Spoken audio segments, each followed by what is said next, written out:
Mi nombre es Virginia Croato y tengo 38 años. Soy la hija de Armando Croato y de Susana Bardinelli, dos militantes peronistas de la organización Montoneros. Mi papá fue asesinado por la dictadura en el 79 y mi mamá sobrevivió a la dictadura. ¿Y cómo fue tus primeros años, digamos, dónde naciste? Mi viejo tenía una militancia, mi viejo tenía una militancia de toda la vida en el peronismo, de su adolescencia. Primero, más que todo, en la Iglesia Católica, en Acción Católica. Mi viejo y mi mamá, los dos se conocieron en Acción Católica, que era un lugar en ese momento, los 70, 60, 70, bastante de congregación. Y bueno, se casaron en el 69 y tuvieron después 3 hijos. Así que cuando yo nací, para hablar específicamente de eso, mi viejo estaba en la clandestinidad. En verdad, yo nací en abril del 76, o sea que un mes después del golpe, ellos vivían en Córdoba, con mi hermano y mi hermana. Y bueno, quedaron embarazados y vinieron mi mamá vino a tenerme acá a Buenos Aires, en verdad a Quilmes. Y me tuvo en Quilmes, también todo bastante como en la clandestinidad, todo bastante escondido, con nombre falso, por supuesto. Así que siempre la anécdota es que mi primer documento dice que yo nací en Córdoba, yo nací en Quilmes, pero mi vieja, bueno, pidió que me anotaran con otro nombre ahí en el registro civil. Bueno, esas cosas que uno se imagina que ahora son imposibles de pensar, pero en este momento ella explicó que venía de Córdoba, que yo nacía antes, qué sé yo, y la anotaron como que había nacido en Córdoba. Bueno, esa era como, claramente después del golpe de marzo del 76 nací, así que bueno, fue un momento raro.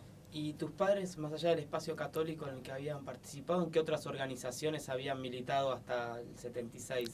Lo que pasa es que ellos eran, primero como estudiantes secundarios, ¿no? Y ahí empezaron a participar en la iglesia. Entonces, de ahí surge, mi papá fue como representante, como si fuera presidente, no sé cuál sería el nombre, de Acción Católica, de la Juventud de Acción Católica de Avellaneda, que en ese momento era Avellaneda, Quilmes, era más grande el espacio que cubría, digamos, ¿no? Ellos empezaron como a militar en la Iglesia Católica con Jerónimo Podestá, con todo como un movimiento muy importante de esos años. Mi papá empezó a trabajar paralelamente en el Municipales de Avellaneda. Entonces empezó a militar en el sindicato de Municipales de Avellaneda, siendo oposición del representante como más oficial de esos años. Y mi vieja también siguió en Acción Católica y en el peronismo. Y de a poco, claramente esa militancia sindical lo fue llevando a Montoneros. Fue integrando a las filas de Montoneros. Mi viejo fue diputado, o sea, mi papá fue candidato a diputado y después diputado, del 73 al 74. Ellos renuncian, es del grupo de los 8 diputados que renuncia con Perón. Así que, bueno, su paso por Montoneros siguió, digamos, pero su paso, vamos a decir, de la política más legal o más de la política más de representante fue muy corto. Mi viejo, los dos militaban, lo que pasa es que mi viejo quizás tenía cada vez más responsabilidad, ¿no? Mi mamá, de alguna manera, era militante más de base. Bueno, en el medio nació mi hermano, después nació mi hermana, después nací yo. Y además estos años son como muy cortos, ¿no? También cuando uno se pone a ver, también es como muy rápido el tiempo en que ellos como que pasan a una cosa más activa. Entonces enseguida pasan a la clandestinidad, ¿no? Mi papá tuvo como una amenaza de la AAA, un momento donde aún todavía en democracia estaba en un momento complicado. ¿Y en el 76 ustedes estaban viviendo en Córdoba y hasta qué momento se quedan en ese lugar? En verdad, ahí no me acuerdo exactamente, porque no me acuerdo yo, ¿no? Pero por el relato de mi vieja, pero lo que mi vieja me cuenta es que cuando se puso muy bravo, como mi viejo era como un jetón, digamos, uno de los militantes un poco más conocidos, porque en la repartija de roles quizás tenía este rol, ¿no? Entre ser de la JTP, de la Juventud Trabajadora Peronista y ser diputado, era como un tipo más o menos conocido. Entonces nos vamos a Córdoba como a guardarnos un tiempo, ¿no? O sea, ellos se van, más que yo. Mis viejos se van a Córdoba a esconderse un tiempo, de hecho van un poco a la sierra, empiezan a formar lo que fue el Partido Auténtico, el peronismo auténtico, empiezan a armar lo que es como Montoneros en la legalidad, ¿no? O sea, Montoneros estaba clandestino, la organización había pasado a la clandestinidad y mi viejo forma parte, fue una de las caras visibles para armar el peronismo auténtico en Córdoba. De hecho, hace poquito justo me dieron una grabación de un encuentro, que no sé muy bien dónde es, pero es de la formación del Partido Auténtico, y que no está el audio, pero están las imágenes, y es de mi viejo ahí también, como mi viejo y otros militantes, ¿no? Bueno, entonces nos vamos a Córdoba en ese contexto.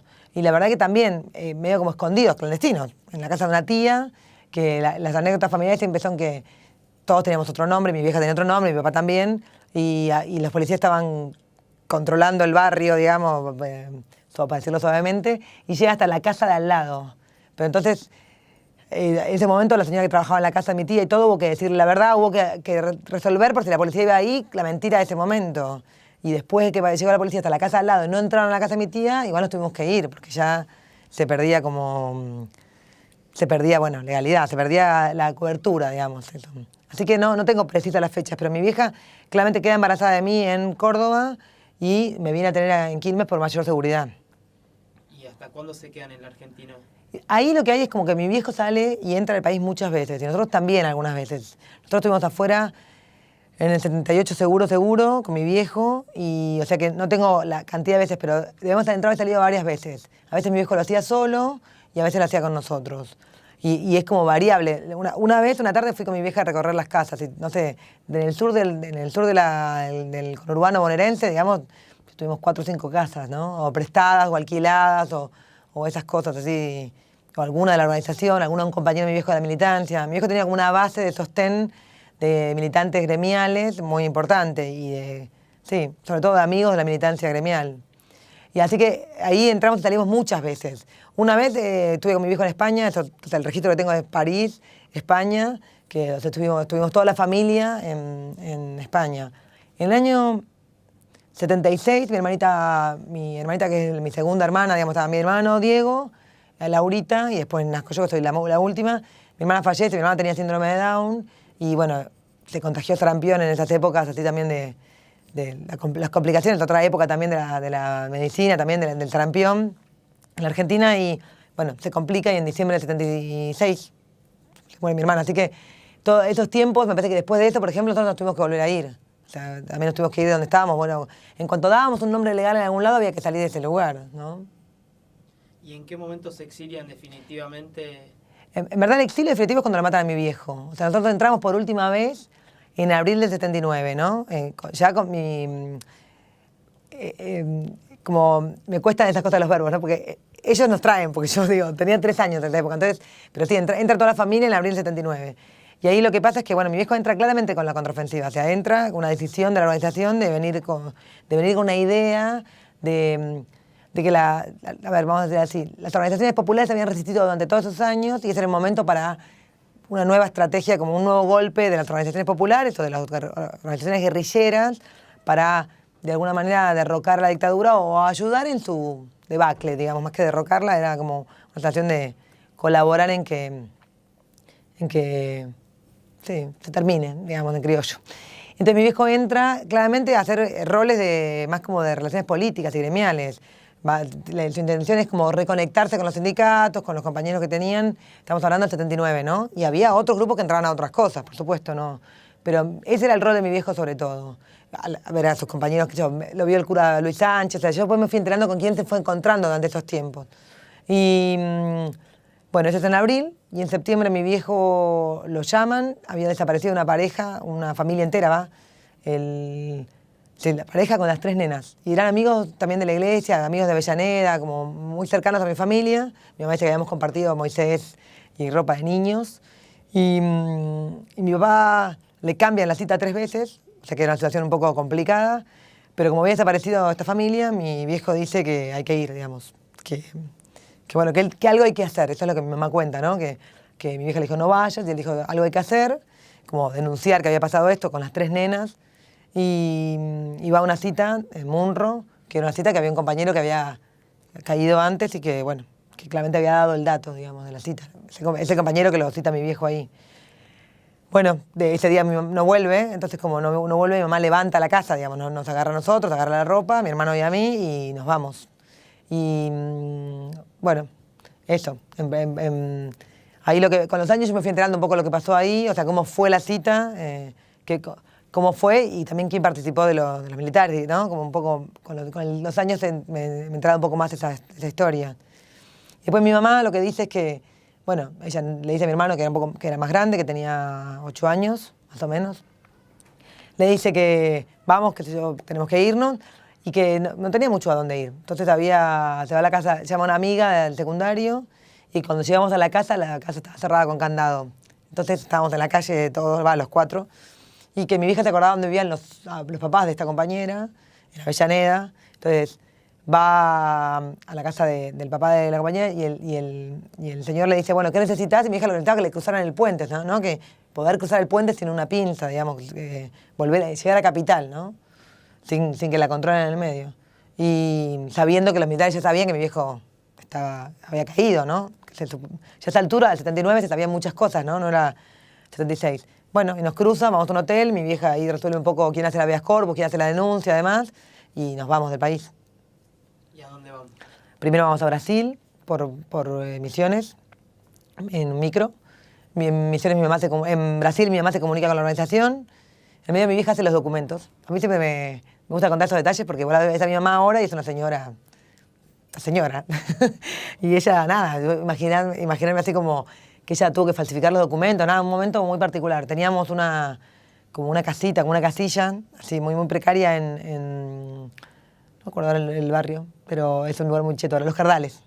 Y que nos habían prestado un amigo de mi hijo también, y ahí teníamos un embute, mi mamá tenía un embute con los documentos, ahí los completa, y después, bueno, después se va a Brasil, en Brasil se comunica con la organización, porque su único contacto acá era el compañero que, de alguna manera, el mismo compañero referente de mi viejo, que nosotros creíamos que ya estaba en manos de los militares, ¿no? El compañero. Entonces mi mamá no tenía a quién llamar porque se había perdido el contacto que ella tenía ante casos como este. Y bueno, llama a España, y desde España le hace llegar a mi vieja pasaportes, bueno, lo que necesitábamos. No necesitábamos dinero porque mi mamá tenía plata en la organización, que ella siempre cuenta que igual no gastaba un peso de eso, así que medio que comíamos todo el día con la comida del desayuno del hotel. Pero bueno, después nos vamos a España, y en España nos quedamos más o menos 2 meses y alguito, y a mi vieja le proponen hacerse cargo de la guardería en Cuba. ¿Qué era la guardería? La guardería. La guardería es... los montoneros, sabiendo lo que pasaba con los pibes, digamos, con los pibes a manos de los militares, con los hijos de los militantes a manos de los militares, y en parte por la decisión de la contraofensiva, ¿no? O sea, por la decisión de que muchos compañeros vuelvan a entrar al país, la decisión fue que no entraran con sus hijos. Eso hay como todo, hay muchas versiones, hay gente que entró con sus hijos igual, incluyéndonos. Hay gente que entró con sus hijos y gente que no entró con sus hijos y que dejó a sus hijos en la guardería. Entonces era como una institución formada por montoneros para cuidar a los chicos de los militantes que entraban de vuelta a la Argentina con la contraofensiva. Es como algo que en los movimientos revolucionarios o en las organizaciones guerrilleras hay más de un caso, digamos, ¿no? El ERP también tenía, bueno, era un poco distinto, pero también el MIR de Chile también tenía. Bueno, muchas veces como alguna cuestión de preservación de los niños en una situación como esa. Y mi vieja, que era psicóloga, y bueno, que quería seguir militando, pero que no estaba dispuesta a volver a entrar al país, le dan a elegir, digamos, y ella dice que ya no vuelve a entrar al país en ese momento, si mi viejo, ¿no? Ya. La noticia de mi viejo fue muy, muy rápida. O sea, enseguida nos enteramos que lo habían matado. En verdad, lo que se cree es que se le escapó. Los milicos querían contar que los habían matado en un enfrentamiento, porque mi papá cae con Horacio Mendizábal. O sea, matan a mi viejo y a Horacio Mendizábal. Y los milicos querían contarlo como una conferencia de prensa, querían contar algo como más así famoso, digamos, hacerlo más. Y lo que pasa es que se les filtra como los diarios lo sacaron antes que ellos hicieran la conferencia de prensa. Y en verdad estaba la Comisión Interamericana de Derechos Humanos acá. Por eso también era importante hacer como un muerto legal, digamos, ¿no? No un desaparecido, sino un muerto en enfrentamiento. Bueno, eso. Y mi vieja con nosotros, nos vamos de España a Cuba, y creo que en enero o en febrero del 80, y bueno, nos quedamos hasta el 83, hasta noviembre del 83. ¿Y desde cuándo estaba funcionando la guardería en La Habana? Desde el año anterior, desde el 79. No me acuerdo el mes exacto, pero abril del 79 más o menos también. Sí. Antes había otro responsable que, bueno, antes había 2 parejas, digamos, de responsables, que puedo dar los nombres porque ya, Pancho, Cristina y Mónica Pinus y Eddie Binstock. Bueno, ellos tienen otros destinos después de eso, todos con sus hijos, ¿no? Pancho y Cristina con 2 hijos y Eddie y Mónica también. Pancho y Cristina se van a Nicaragua y Eddie y Mónica, en verdad, ahí hay como, ellos se van a Brasil, pero no con la intención de entrar a Argentina, sino como en Brasil hacer una base para que los comandantes de la organización se acercaran un poco más al país. No todo esto con la idea de regresar a Argentina, ¿no? La organización pensaba en volver a Argentina, pero en verdad también por una delación bajo tortura, a Mónica la secuestran en el aeropuerto de Río de Janeiro. Entonces, después Eddie vuelve a la guardería un tiempito, pero es como si hubiera una primera guardería que además coincide con una primera casa, que después nos mudan a otra casa y coinciden con que además la gente cambió. No toda, y hubo momentos de convivencia, pero fueron 2 grupos distintos. El primer grupo y el grupo de mi vieja, después. ¿Y cómo era tu infancia en La Habana, en la guardería? Yo tengo recuerdos súper lindos de la guardería. Sobre todo, sí, como sobre todo eso. Después, es como todo, ¿viste? Cuando te preguntan en un momento tenés unos recuerdos más así amorosos, digamos, y después tenés recuerdos de otras cosas. Nosotros todos convivíamos con que muchos que estábamos ahí o se había muerto la mamá o el papá o los dos, o no sabían qué pasaba todavía, ¿no? Yo también tengo recuerdos de esos, como de incertidumbre, de no entender el mundo de los adultos o entenderlo, ¿no? Adaptarlo. Pero fue una linda experiencia, qué sé yo. Una de las cosas más fuertes que pasa ahí es que, primero, la vida en comunidad. O sea, a mí me costó mucho volver a Argentina después y perder cierta lógica, que un poco debe haber sido también como el modo de criar en Cuba, el modo de vivir en Cuba, sobre todo en esos años de la Revolución, y otro poco el modo de criar montonero, digamos, por decirlo así, ¿no? Este ideal un poco exagerado también para pensarlo desde ahora, de que todos de todos, de que, ¿no? De que hay una cosa comunitaria, de que ahí no hay como propiedad privada, por decirlo así, para resumirlo. Y entonces, bueno, tengo como ese recuerdo de un lugar como lleno de chicos, ¿no? Todo el tiempo lleno de chicos. La diferencia es que yo tenía a mi mamá ahí, está bien, no vivía con mi mamá, o sea, no vivía específicamente con mi mamá, ¿no? O sea, mi vieja era la responsable de la guardería, yo era una más, de algún modo. Vaya a saber cómo se jugó eso, ¿no? En algunos momentos seguramente me habrá venido bien tener a mi mamá, y en algún momento la sensación es que, bueno, que en verdad yo era más, que era como todos, como que mi vieja trataba de no hacer mucha diferencia y yo no había mucha diferencia, no es que tenía una familia nuclear, digamos, ¿no? En algunos momentos sí, y en algunos momentos era parte del colectivo. Y... no, pero yo tengo como mucho amor a esos años. Sí. Cuba fue un lugar maravilloso. Qué sé yo, todo es... Si me preguntás a dónde querría vivir en un lugar que haga calor, que tenga mar, que sea como son los cubanos. Entonces, no podría vivir en Cuba ahora, pero por cosas de que uno ya vive acá, tiene su vida hecha acá, pero sí. Y bueno, y después esto, las relaciones ahí como de afecto con todos los chicos. ¿Y qué información tenían todos los chicos en torno a la militancia, al destino de sus padres? Todos sabíamos todo, me parece, de algún modo. O sea, nosotros sabíamos todo, me refiero a, sabíamos que nuestros papás luchaban, me parece que el tema de las armas no estaba, me parece no estaba escondido el tema de las armas, o sea, no sabíamos que luchaban y de alguna manera también nuestra interpretación era una interpretación como de guerra, ¿no? El país, hay unos señores malos que están a cargo del gobierno, que no tienen que estar, y nuestros papás están trabajando para que estos señores malos no estén ahí, digamos, o trabajaron los que se habían muerto, ¿no? Pero como luchadores, una interpretación como muy de la época, pero no había... Uno lo puede pensar ahora, digo, podría estar en discusión la categoría de guerra, la categoría, ¿no? Esas categorías que se usaban en esas épocas, pero nosotros lo entendíamos así. De hecho, nosotros, parte de lo que está pasando ahora con lo que estoy recopilando para la película y eso es, bueno, nosotros jugábamos a eso también, ¿no? A tener como, hacer marcha, a juntarnos, qué sé yo, teníamos como los malos, los buenos, quién ganaba. Tengo unos amigos que siempre dicen, bueno, nosotros, que ellos no tienen nada que ver con la historia nuestra o mía, y dice, nosotros jugábamos a los indios y a los soldados, digamos, ¿no? Como que también a esa edad también a veces se juegan esas cosas. Nosotros claramente teníamos como todo el tiempo esa manera de jugar para también entender el mundo de los adultos, supongo.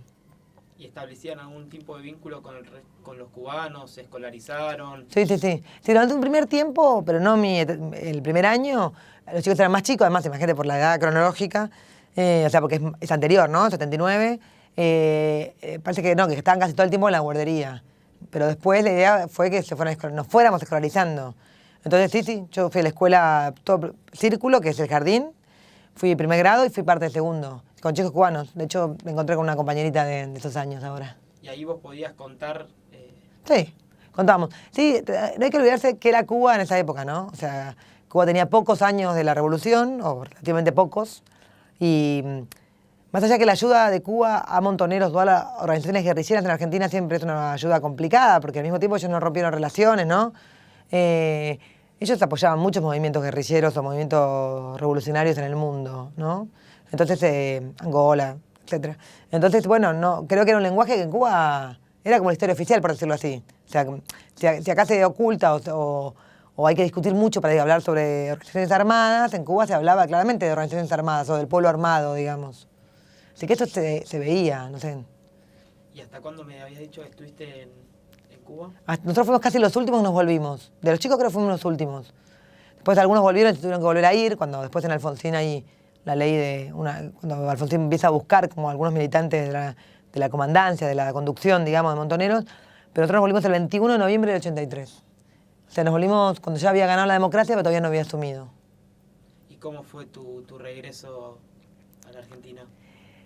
Raro, raro. Nosotros llegamos y primero una cosa que me parece que nos pasó es que, claro, estaba idealizada la Argentina, ¿no? Digo, porque ahí me parece que a mi hermano le pasó más que a mí, ¿no? Era más grande. Estaba idealizado, entonces de repente llegamos acá y nadie hablaba de revolución, nadie hablaba de Montonero, nadie hablaba de peronismo. Mi mamá me prohibía que hablara de eso, ¿no? Yo para todo, oficialmente habíamos estado en México. No sé qué diría. Diría que, seguro decía que vivía en México y nunca en Cuba. No sé qué decía sobre mi papá. No sé, que iba a reuniones, creo que decía una verdad media, digamos. Me parece que yo nunca dije que se había muerto un paro cardíaco, no ese nivel de mentira, no tanto, pero sí suavizaba la historia, ¿no? Digamos, una cosa así. Y volvimos, y la verdad que, bueno, yo hablaba como una cubana, entonces era como medio raro todo. Y fue raro, sí, de repente salimos como de un lugar que vivíamos muchos juntos, ¿no? Que teníamos como si tuvieras el mismo idioma, con un montón de gente en la guardería, con los chicos, con los grandes, y de repente estabas eso, ocultando cosas, disimulando cosas. Había otro nivel de consumo acá, era como si te transportaran a otro lugar totalmente distinto. Y bueno, al principio yo tenía 8 años, pero casi 8 años. No salía de la casa de mi abuela, porque primero fuimos a vivir a la casa de mi abuela, y mi abuela, que yo, a la semana me llevó a la casa de una nena que vivía enfrente, que fue mi amiga durante toda mi infancia, y que, bueno, me llevó como para sacarme de la casa, porque era como entre la timidez, la tentación. Y después, bueno, yo siempre digo que tuve la suerte que mi vieja, bueno, sobrevivió, y mi vieja más o menos me fue como, quiero decir, nunca me mintió. Tuve alguien que me fue explicando las cosas, ¿no? Que fue como, creo que a medida que fui necesitando, ella me iba explicando las cosas. Pero sí, después fui a la escuela, fui a una escuela privada primero, porque teníamos papeles truchos, falsos, ¿va? O complicados, digamos, papeles intermedios, por decirlo así. Y habíamos pasado por México después de Cuba, pasamos para legalizar los papeles, ¿no? Y fui a una escuela privada que fue difícil, además era católica, entonces también era como la escuela donde nos aceptaron a los dos, a mi hermano y a mí, y donde no hicieron demasiadas preguntas, digamos, donde nos bancaron un poco. Y después le pedí a mi hija que nos cambiara, me cambió a una escuela estatal del barrio, y eso fue como un cambio importante para bien. Ahí ya empecé a estar como con un mundo de gente más amplio, menos clase media de Quilmes, así complicada, digamos. Y bueno, ahí el recuerdo más fuerte que tengo es que alguna vez yo tenía un compañerito que en un acto vino el papá, y después mi vieja me dijo que ese tipo era amigo de mi papá, y nos negó, digamos, ¿no? O sea, nos negó, se hizo como que no la conocía mi vieja. Y después yo una vez dibujé algo así también, una cosa como de opresión, y la directora llamó a mi mamá para que si me pasaban esas cosas yo iba a tener que hablar con una psicóloga, qué sé yo. Esas historias así medio de maestros estamos hablando al principio de la democracia, ¿no? Estos años. Pero bueno. ¿Y cómo continuó después tu adolescencia? Yo cuando terminé esa escuela, me anoté en una otra escuela, no, o sea, secundaria obviamente, y mi mamá, me acuerdo, yo empecé el secundario en el 89, ¿no? Que pasó la tablada acá. Y mi mamá se había puesto en pareja hace un par de años con un compañero que era militante del MTP, que se había ido del MTP, porque era del grupo más católico del MTP, del grupo de Puyané, bueno, de un grupo y de Rubendrí, que se habían ido un año antes, ellos se habían ido con diferencias. Pero entonces lo que pasó fue que en mi casa volvió un poco el miedo. No solo en mi casa, me parece que en la Argentina, ¿no? Un poco, en el 89 fue complicado, después la ola como más represiva, ¿no? Y yo tenía 12 años, empecé el secundario con 12 años, en abril cumplo los 13, y mi mamá me pidió por favor que la militara. Y yo obviamente me anoté como delegada del curso y terminé empezando a militar en la UES escondida de mi mamá. Entonces, bueno, milité un tiempo en la UES, ese año ganó Menem. Entonces fue un año también medio raro porque nosotros éramos peronistas, la UES era peronista, pero éramos peronistas de izquierda, digamos, en la UES de Quilmes. Y entonces ese año implosionó todo un poco, porque Menem en ese sentido fue como muy disruptivo. Así que milité ese año, después mi vieja se enteró, en el momento aflojó mi vieja con estas cosas, pues yo iba a la villa, qué sé yo, no sé, trabajábamos con las cosas que hace todo el mundo cuando empieza a militar, pero yo le escondía a mi mamá, entonces no lo pude sostener mucho tiempo. 3 o 4 veces mi mamá me pescó cosas que sumándose se daban que era una obviedad lo que estaba pasando. Y mi vieja en algún momento, no sé por qué, pero ella aflojó. Ese mismo año no me prohibió militar, digamos. Y ese año se rompió la UES y seguí participando como de grupos más juveniles, qué sé yo. La cofradía, habíamos tomado un grupo ahí con Farinello, con Luis Farinello, con el cura. Yo nunca milité en la iglesia igual, pero bueno, en esos años, algunos lugares de resistencia se daban en esos lugares. Y bueno, y ahí milité todo el secundario, pero más que todo en organizaciones. Después en el Frente del Sur, en la época de Encuentro Popular, con Luis Brandoni, iba a decir, no. ¿Cómo se llama? Luis, el diputado de los 8, uno de los diputados que se me va a salir. Pero que fue la época de Chacho, la época que renunció Chacho, Abdala, Luis, Brunati. Y entonces militamos ahí y, bueno, milité ahí, qué sé yo, ahí no dejé de participar nunca, hasta el Frente Grande y demás. Eso, esto fue todo mi secundario, fue esa etapa medio rara, en pleno menemismo, pleno. ¿Y cuando apareció la organización Hijos? Sí, pero ahí yo ya tenía más años. Yo ahí tenía 20, 21 años, entonces yo estudiaba en Quilmes y lo que pasó es que yo me quería estudiar cine a Cuba. Entonces estaba tratando de averiguar, en esa época era muy difícil entrar a la escuela de San Antonio de los Baños, sigue siendo difícil, pero bueno, ahora es otra cosa, es distinto. Y bueno, y ese año lo que pasa es que muere en un accidente la pareja de mi mamá. Entonces fue un año muy raro para nosotros, para el novio de mi vieja, mi padrastro, digamos. Y entonces ahí lo que, como que decidí no irme a vivir afuera, en verdad no tenía resuelto lo de Cuba, estaba en eso y pasa el accidente de Daniel. Y decido quedarme y me voy a trabajar a la escuela donde él trabajaba, que era una escuela en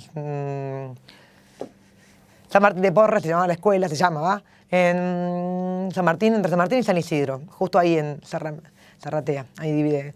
Y entonces me fui a trabajar ahí de preceptora y estudiar magisterio, así hice como un vuelco en estos años.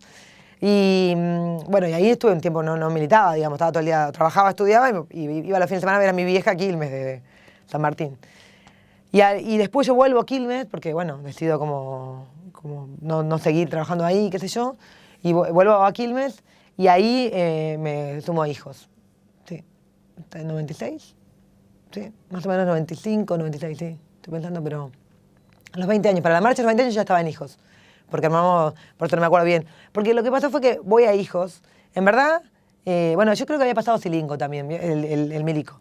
El milico yo creo que no es un dato menor que le haya hablado como habló. Fue un momento para mí También se cumplieron 20 años del golpe, ¿no? Hay a veces que las fechas así como redondas y con 20 años de diferencia es como lo Nuremberg, ¿no? Muchos años se necesitan para algunas cosas.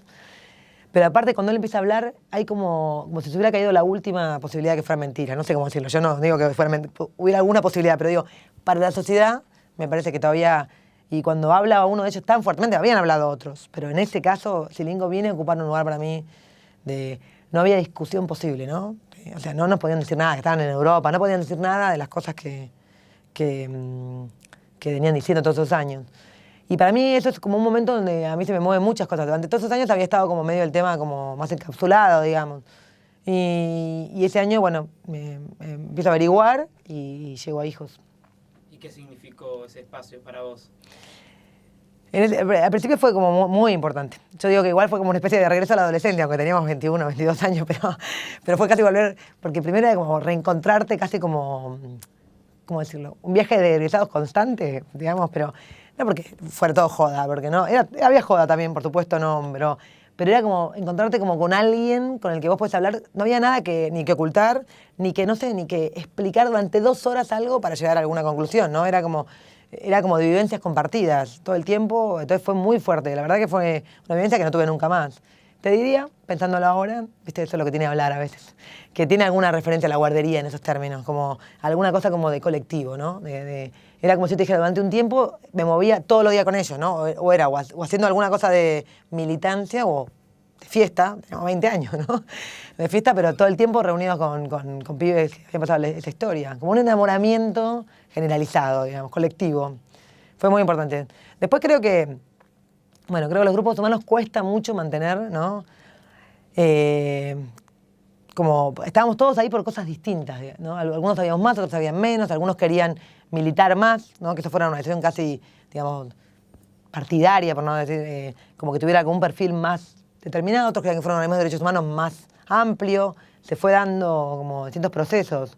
Pero para mí es una organización así alucinante. Hace 2 o 3 días sacó un comunicado por la represión allá en Lugano y me parece que Hijos, aun cuando yo no estoy hace un montón de años y todo, me parece que sigue siendo interesante. En lo personal yo elegí no seguir siempre en esa posición, digamos. En lo personal yo creo que yo necesité No digo que todo, no seguir estando en un lugar de hija, digamos. Hay algo ahí donde me parece que... Yo decía, bueno, me diría familiares, pensaba, digo, de hecho yo sigo trabajando hasta los 70, a mí me apasiona, me parece interesantísimo. No tengo una cosa como decir, ya pasó, pero así como, casi como, pero como algún lugar más propio, ¿no? Que fue necesario transitar ese espacio para encontrarlo. Pues no reniego de ese lugar, pero yo necesité como no estar ahí en ese lugar. ¿Y continuaste tu militancia en algún otro espacio? Viste que uno se da cuenta que ya tiene muchos años cuando, cuando tiene que mirar para atrás. Dice, hace 15 años, ¿dónde estaba? Sí, no sé muy bien a dónde me fui ahí, porque... No, hubo un tiempo que... En verdad, de ahí me fui a empresas recuperadas, ahora que lo pienso, ¿ves? Sí, estuve como todo, nada es que de un día para otro dejas de militar, ¿no? De hecho, me fui de hijos, volví, o sea, quiero decir, no fui a un montón de reuniones, de repente volvía, de repente... Y ahí me fui... En verdad también una cosa pasó en el medio, es que empecé a trabajar en el Estado, que para mí me convocaron para trabajar en un organismo de derechos humanos, en memoria abierta, pero también me convocaron al mismo momento un amigo a trabajar en el Ministerio de Educación de la ciudad. Estamos hablando de gestión de Ibarra, progresismo, ¿no? Antes de Kirchner, digamos, estamos hablando 2000 más o menos, sí, en el 2000, sí. Y entonces, para mí era muy interesante estar en un lugar menos de barricada, digamos, y en un lugar como desde el Estado. Y yo tomé ese lugar como un lugar de militancia en algún punto. Me acuerdo, la laburaba como una bestia, era como una locura en parte. Pero todos estos años, ¿no? Fueron como... Bueno, me sentía parte de la gestión también, ¿no? Uno sentía... Y fueron años de crisis también económica, entonces se veía mucho el hambre, ¿va? Entonces también había como desde ahí hacer lo mejor posible y estaba dentro del Ministerio de Educación en programas sociales, en distintos, pero porque... Y entonces ahí participé mucho de eso. Entonces estaba medio como si fuera, yo te dijera, el Frente Grande o Ibarra, digamos, porque ya a esa altura era como raro, ¿no? Ahí es cuando Chacho renuncia, bueno, es un momento particular, ¿no? En la crisis del 2000, 2001. Pero participé ahí y y empresas recuperadas luego de eso. Sí, más efímero la participación, un año y medio. Y con el transcurso de los años, ¿qué mirada vos tenés en torno a las decisiones políticas de tus viejos? Es la pregunta más difícil. No, pero no. Creo que es la pregunta que todos nos hacemos. Yo hago la misma pregunta, pero cuando entrevisto, pero te diría que contesto cosas distintas, muy distintas, depende de los días. Tengo una mezcla rara entre, vamos a decir así, admiración, acuerdo, crítica también. Y creo que, y una imposibilidad, fundamentalmente una imposibilidad como de, primero, de poder como pararme en aquel momento, ¿no? Me parece que ahí cambió tanto la clave de época, que es como imposible pensar en esos términos. Entonces, yo tengo 2 hijos, creo que una cosa que a uno le pasa es que no puede imaginarse dejando a sus hijos por otra cosa, digamos, ¿no? O sea, pero no, claramente ellos pensaban que era mejor lo que me ofrecían, digamos, lo que ofrecían la posibilidad de que el país cambiara, que el mundo sea distinto. Entonces, yo siempre digo que yo lo que creo es que ellos hicieron lo que creían que era lo mejor que había que hacer. Y ahí pusieron todo lo que tenían para poner. Eso es lo que yo más les reconozco. Después uno puede pensar que quizás fue un poco apresurado, que fue demasiado lo que pusieron, que fue mucha la entrega, te diría como un exceso de entrega, por decirlo así, y que, bueno, que no solo porque yo perdí a mi papá, sino que, bueno, él no pudo seguir viviendo, mi mamá perdió un marido, no sé, hay como una cosa ahí como complicada, digamos, en esa decisión tan... Pero bueno, todo en esta época, ¿no? Que es también tan difícil pensar en clave de esa época. O sea, pensar que, viste, ellos me parece que pensaban que si ellos ponían su vida, y muchos ponían su vida, iban a llegar a la revolución, iban a llegar al cambio, Entonces, bueno, estaban dispuestos a eso. Les parecía que era muy mezquino lo otro, ¿no? Que era muy mezquino resguardarse en la vida privada, en la familia nuclear y no entregar por más. Eso, entonces es como muy difícil para mí llegar como una síntesis, eso es lo que me cuesta. Tengo un montón de pensamientos, ¿no? Y además tengo reflexión, no tengo mucho como rollo, no me da culpa criticar, me parece que está bien como poder pensar para... Mis hijos lo van a hacer conmigo tranquilamente, aunque yo no quiera. Pero lo que me cuesta es conseguir una síntesis, no podría tener una síntesis única. No tengo facturas para pasarle, eso es lo único que yo... O sea, es como... Tengo como análisis sobre situaciones, pero no tengo facturas que pasarle. No, tipo, que se me ocurre algo de, bueno, podría pasar una infancia más tranquila. No tengo rollo con eso. No. ¿Qué? No. Y con la apertura de juicios que se dieron en los últimos años, ¿ustedes pudieron integrarse como querellantes en cuanto a la causa de tu papá? Sí, ahí lo que pasó, fue que hay una primera causa de contraofensiva, que fue medio complicada, pero y yo desde aquel momento había pensado que estaría bueno participar. Pero bueno, mi mamá tuvo una vida un poco complicada después, no solo lo de mi viejo, sino otras cosas, y me parecía que era meterla a ella en mucho quilombo. Pero entonces cuando fueron pasando los años, bueno, y los juicios avanzaban, me pareció que había que hacer algo. Y lo que tiene la causa de mi papá, o la causa de todos los militantes de la contraofensiva, es que la contraofensiva es el hecho menos reivindicado de la historia. Porque tampoco digo que haya que reivindicarlo, pero por lo menos no hay que negarlo, digamos, ¿no? Entonces, porque como es un hecho donde hubo, sí, tres eventos que tuvieron que ver con secuestros de representantes de la oligarquía, no sé cómo decirlo, sí, economistas, digamos, con gente que representaba el plan económico que estaba aplicando la dictadura.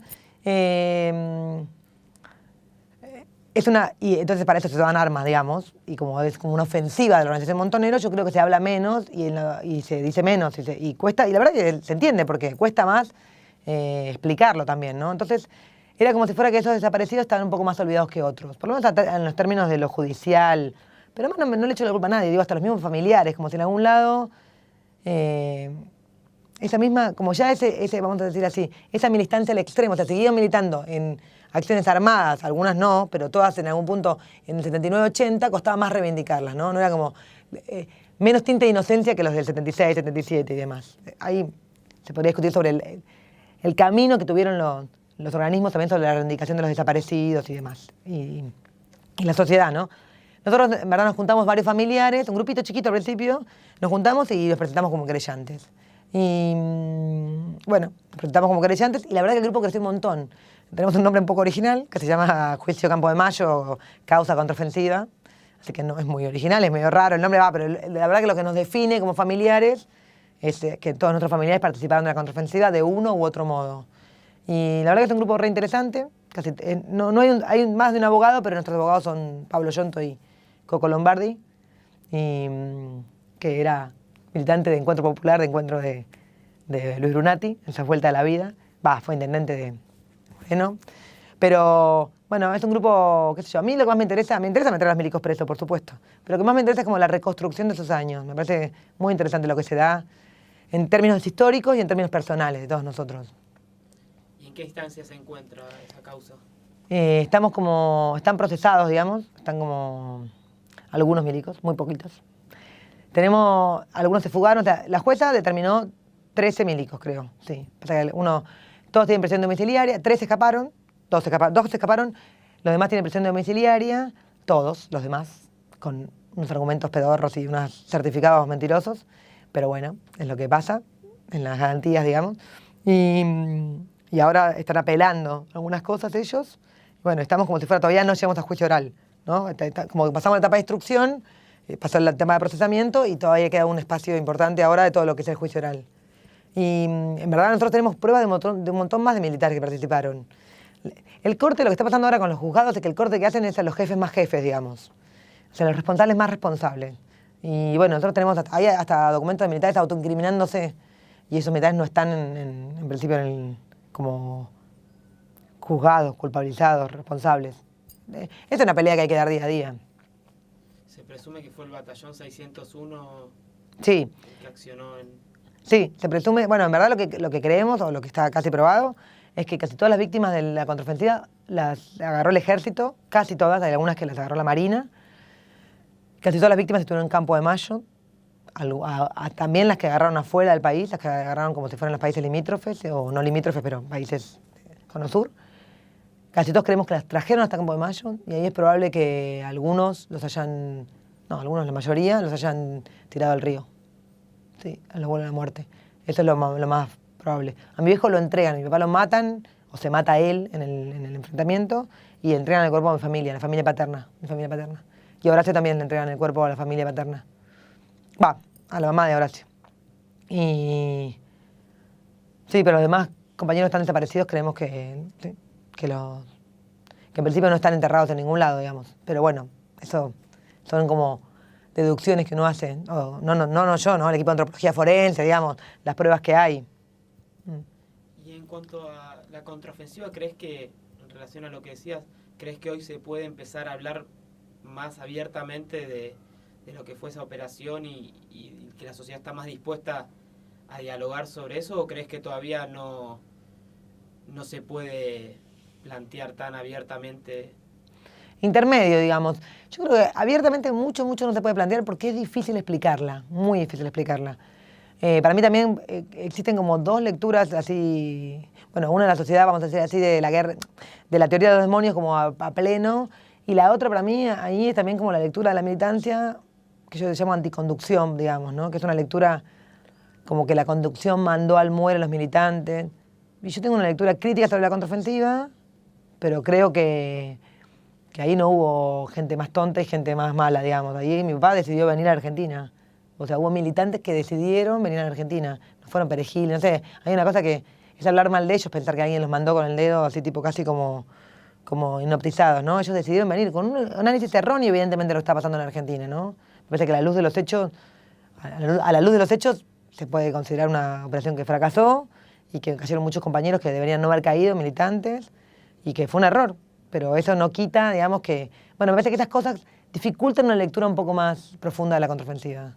Es difícil comprenderla en esa época. También es verdad que el movimiento obrero estaba empezando a presentar algunas movilizaciones, paros. De hecho, ese año hubo un paro muy importante. Es verdad que había más resistencia. Lo que no sé si esa resistencia soportaba todavía digamos, todavía el nombre de Montoneros, ¿no? Había sido un nombre muy maltratado por toda la dictadura y en parte quizás por responsabilidad propia. Digo, esos son análisis que le caben a otras gente que se encargue de estudiar más esto en profundidad. Creo que se puede hablar más, creo que todavía no se puede hablar, no sé si algún día se podrá, como del todo. Me parece que a todos nos resulta un poco difícil soportar la violencia en la militancia. Que en esos años no se puede pensar la violencia, no lo entendemos.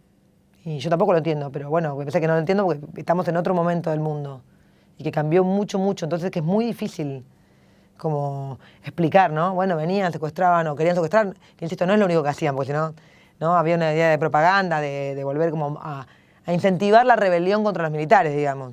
Pero creo que nos cuesta, que a todos nos pesa, nos cuesta, y bueno, y en parte por lo que pasó también parece que no podemos volver a pensar tan fácilmente en algo así. ¿Y vos actualmente estás trabajando en un documental sobre la guardería? Sí. Estoy trabajando en un documental sobre la guardería hace muchos años, demasiado. No, bueno, es una idea que tengo hace mucho. En verdad es una idea, para ser totalmente justa, que una vez lo conocí a Coco Blaustein y yo laburé con Coco hace muchos años y Coco en verdad me decía que haga una película sobre mi papá. Estamos hablando hace muchos años, ¿no? Qué sé yo tenía como 18 años, hace 18 años o... Sí, 16 años. Y alguna vez me dijo, ¿vos viviste en la guardería? Y me parece que me dijo una frase tipo, habría que hacer una película sobre eso.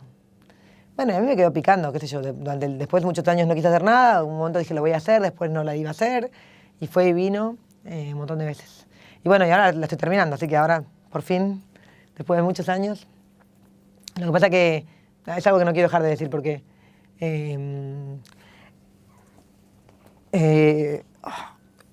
hace unos años mi hermano se enfermó y bueno, hace 2 años mi hermano falleció. Entonces, lo que me pasa ahí es que, bueno, yo justo había empezado la película cuando Diego se puso peor. Diego ya estaba enfermo hace unos años, pero cuando Diego, yo empecé a hacer la película, Diego se puso peor y yo dejé la película, obviamente, y me ocupé de mi hermano con mi mamá. Y cuando Diego murió, bueno, me tomé mi tiempo para recuperarme un poco y después empecé a hacer la película. Pero digo, siempre son estas historias que... Nada, no me quiero hacer la boluda con mi hermano. ¿Algo más que nos quieras decir que no te haya preguntado? No sé. Fíjate si querés hacer alguna pregunta más que te... No, está bien. ¿No? Muchas gracias. De nada.